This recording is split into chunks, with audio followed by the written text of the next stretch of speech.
religious doctrine, and this religion was then in full bloom. To the inventor himself of this ingenious religious doctrine, namely the wise king Canutzion, the sacred Roscoarno had occurred long before this time, that is to say, he had long previously died. But of course, owing once again to the strangeness of the psyche of your favorites, his invention had taken such a strong hold there that not a single being in the whole country of Maralplessis then doubted the truth of its peculiar tenets. Here also in the city Gobe, from the first day of my arrival I began visiting Kaltani, which were already called Chaihana.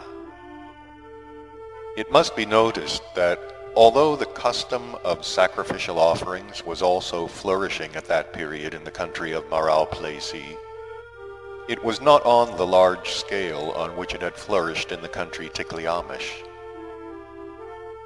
There, in the city Gobe, I began deliberately looking for a corresponding being in order to make friends with him as I had in the city Korkalai. And indeed I soon found such a friend here also, but this time he was not a priest by profession. My friend here turned out to be the proprietor of a large chaihana, and although I became, as it is said there, on very good terms with him, nevertheless I never had that strange tie with him which arose in my essence toward the priest Abdil in the city Korkalai. Although I had already existed a whole month in the city Gobe, I had neither decided upon nor undertaken anything practical for my aim. I simply wandered about the city of Gobe, visiting first the various chaihana, and only later the chaihana of my new friend there.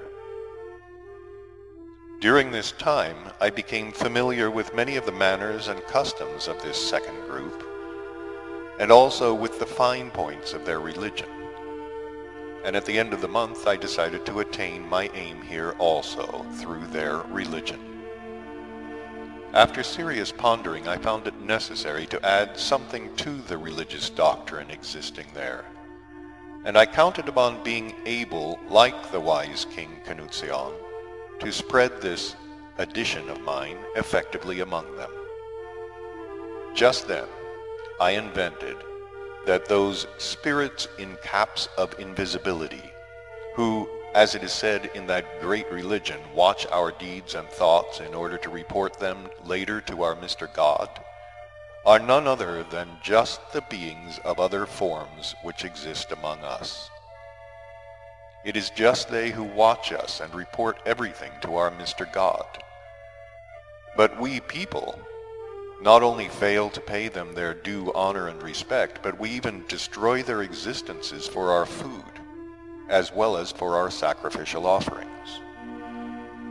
I particularly emphasized in my preaching that not only ought we not to destroy the existence of the beings of other forms in honor of Mr. God, but that, on the contrary, we ought to try to win their favor and to beseech them at least not to report to Mr. God those little evil acts of ours which we do involuntarily.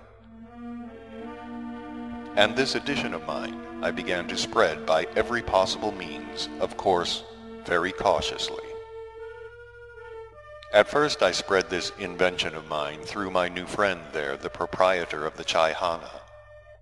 I must tell you that his chaihana was almost the largest in the whole city Gobe, and it was very famous for its reddish liquid of which the beings of the planet Earth are very fond. So there were always a great many customers there, and it was open day and night. Not only did the inhabitants of the city itself go there, but also all the visitors from the whole of Maralplessis. I soon became quite expert in talking with and persuading individual customers as well as those present in the chaihana. My new friend himself, the proprietor of the chaihana, believed my invention so firmly that he didn't know what to do with himself for repentance for his past. He was in constant agitation and bitterly repented his previous disrespectful attitude and his treatment of the various beings of other forms. Becoming day by day a more ardent preacher of my invention, he thereby not only helped to spread it in his own Chaihana, but he even began of his own accord to visit other Chaihana in the city Gob in order to spread the truth which had so agitated him.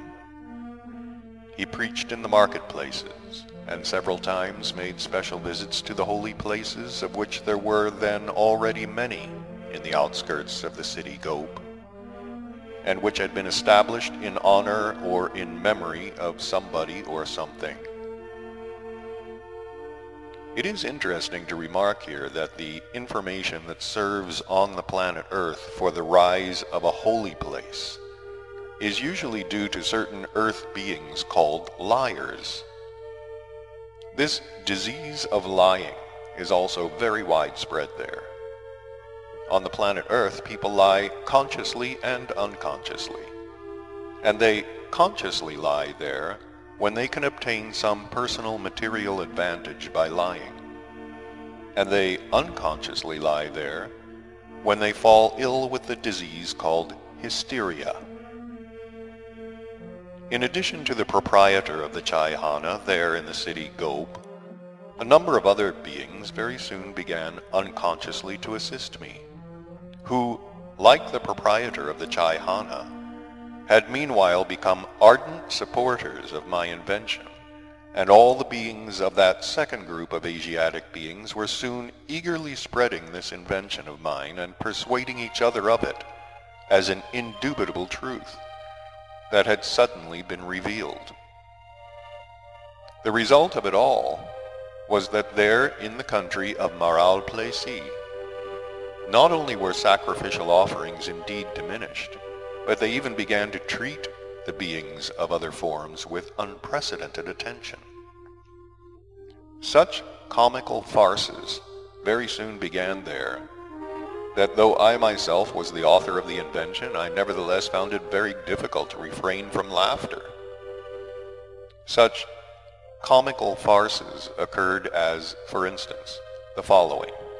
A highly respectable and wealthy merchant of the city Gob would be riding in the morning on his donkey to his own shop, and on the way a motley crowd of beings would drag this respectable merchant off his donkey and thoroughly maul him because he had dared to ride on it. And then the crowd, bowing low, would escort the donkey on which the merchant had been riding wherever it chose to go. Or what is called a woodcutter would be hauling wood to market with his own oxen from the forest to the town. A mob of citizens would drag him also off his cart, and after mauling him, very gently unyoke the oxen and escort them wherever they wished to go. And if the cart were seen in a part of the city where it might hold up the traffic, the mob of citizens would themselves drag the cart to the market and leave it there to its fate. Thanks to this invention of mine, various quite new customs were very soon created in the city Gob, as for instance the custom was established there of placing troughs in all the squares, public places, and at the crossroads of the town, where residents of the city Gob could in the morning throw their choicest morsels of food for dogs and other stray beings of various forms, and